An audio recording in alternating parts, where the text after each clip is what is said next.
Hello again, everybody. This is the Vintage Sewing Machine Garage. You are now looking at the underbelly of the Neki BU Mira. Uh, Sometimes a sewing machine manual will tell you to oil places underneath the machine, and sometimes it doesn't. The further back you go in time, the more instruction a manual gives you because the owner is expected to do more of the maintenance. I've kind of noticed that. Some of you may have picked up on this as well.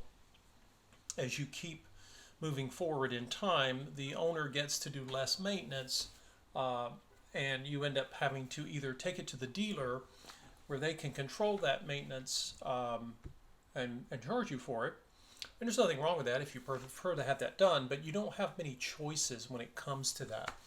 So I thought I'd show this to you. If your manual does not show you where to lubricate under a machine, then I'm going to show you basically how you can figure it out. Again, your machine is unplugged. Don't have it plugged in, obviously. Now, I've got this machine turned back. I'm supporting it behind the machine as a cardboard box. I don't want any weight or pressure to be put onto the motor housing. But the first thing, just like I was mentioning on the side compartment, the presser and needle bar area, you don't want to put any liquid to clean anything until you get the dust out. Again, I have had machines that were really dusty and dirty, and you guys, I think I made a video where I took my wet dry vacuum and just vacuumed them out. This one's really not that bad, and I thought I would just kind of show you guys if you don't want to mess with the vacuum. Again, I don't really use canned air anymore because I don't think it's very economical. And oh, there we go. There you can see a little bit of a. This is another thing you want to check for on the underside. There are basically two areas that are most common for thread jams in sewing machines. One is right here behind on the drive shaft, right behind where the shuttle is. You get a little piece of thread there. Sometimes the machine will work with that thread in there, and sometimes it won't. And if you can, you really need to get that thread out because it can even stop your machine from functioning sometimes. The other area, and you'll see that when I make the video on the hand wheel for this machine, hand wheels, which are often very close to bobbin winders, have a habit of snatching remnants of thread and getting the thread all tangled and bound in there. But I'm taking my lint brush. This is one I have. It has a little broom sweeper on one end and a kind of like a bottle washing brush on the other. And I'm basically just I'm starting up at the top section and work my way down. And you basically want to get, the dust is loose, okay? Sometimes dust fights you a little bit more because the dust has oil and grease on it, and you can still get it off, but it's a little more effort. But this right now, I'm getting gravy here. This is just very loose, dry dust, so it's not hard to get out. You just want to be patient and methodical as you go around and looking for it. If you're looking straight on and you can't see it, you can take a light like this flashlight I'm holding, and if you look, the flashlight, if you not necessarily, you can do it from the straight on, but if you do it from the side, you may notice that the light grazes and you can see more of the dust and the dirt that you're trying to locate. So it's just like I say, there are all kinds of tricks. You may find some other method that you prefer more, and that's fine. It's not like there's one right way to do it. These are just things I've noticed over time, and some of the first machines I ever cleaned, I sprayed them down or used something wet to get the dust off and created dust mud, and so now I've decided that it's a lot easier to get it off when it's loose. If you're allergic to dust, I have dust allergies, but I'm not really kicking up enough to bother me. But if you are, then vacuums can certainly be your friend. Even my wet dry vacuum has a HEPA filter on it, which can be very nice. So it just depends on how tolerant you are of stuff like house dust. But you can see I'm just going through here, getting what I can see, what I can locate, and getting what most of what I'm seeing here I'm getting off. Now, once I start taking apart the bobbin case and the race and the race cover, there could likely be more dust behind here, and that's no big deal. So you have seen me clean this machine. Now what I'd like to do is I'm going to go ahead and do some lubrication, and there are no gears under here. There's one worm gear up top that I applied the Singer lubricant, or it's a grease, they call it lubricant. But now I'm going to go ahead and start oiling. So let's pretend that we either don't have the manual or the manual doesn't guide you very well. And if that's the case, then again, this is the kind of the way you try it. The machine is unplugged.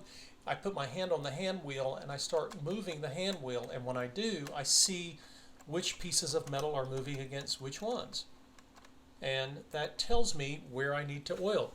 Now this is a zigzag machine. It has a lot more going on mechanically, so you have more spots to oil. And like I say, you can start, people have different methods. I'm going to go from right to left in this case just because. And again, I see pieces turning, so I want to make sure that there's a drop of oil where the metal moves against metal. This piece here, I don't know if you can see this. Let me zoom in on this. This is one of those mechanisms that many of the vintage machines have, particularly the zigzag models, and it looks like a horseshoe, like that, right? You can see it here, curves and comes over, and then there's a piece in there. So I'm going to get oil in there, so that now, as that piece, you see this piece here, as it's moving up, it's now getting lubrication. Oh, it's so much. It's so nice. You can just see the machine just perks right up, right? It's like the Tin Man and the Wizard of Oz. I think I've mentioned that before. It's, in a world where so many things are made of plastic, or they're just not made to last long enough to even need maintenance, it's easy to kind of forget that, any device that's mechanical, it's made of metal, it needs to be maintained, and one of those things you have to do is lubricate it. These do not have oil tanks, and so you basically spot lubricate them, and then you go back and do it again once enough time has passed. Now, this machine is interesting. I showed you guys the little what's the word I'm looking for here? The little sprung tension caps in the oil holes, and that was a necky feature. They're spring loaded. See if I can get this to show up on camera. Let's do it over here. This one's easier to see on the camera. Notice what happens when I push in. Actually, let me get a different device here. I'm going to push in right here. And notice I push in.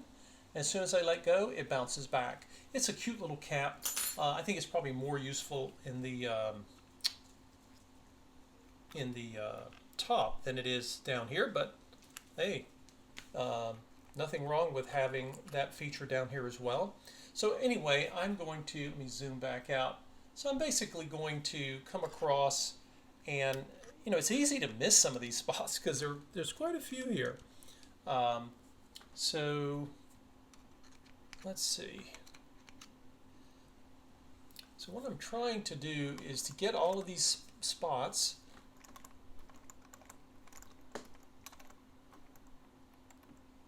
Let's see here.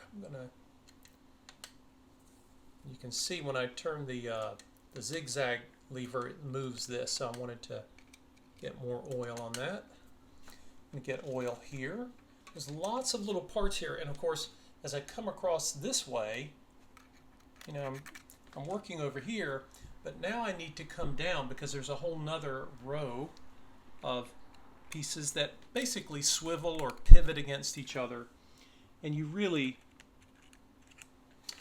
want to give it the oil because, again, it was designed for this. This is what the engineers intended, and it's amazing these machines are so forgiving, and they function in spite of the fact that some people haven't oiled them the way they should, but it makes such a difference. The power that you get out of your machine is so much better when you have lubricated it. So, and I sound like a broken record sometimes with this, but golly, it just always surprises me how few people are pay attention to what is essentially an important part of the maintenance for the machine. So this little lever over here, this is for lowering the feed dogs. The Neckies of this period had this, and so you can see when I turn this, notice this moves, right? This is another reason why this is important, because if you try to get this to move, and this is true of almost every machine, whatever setup it has for lowering feed dogs, right?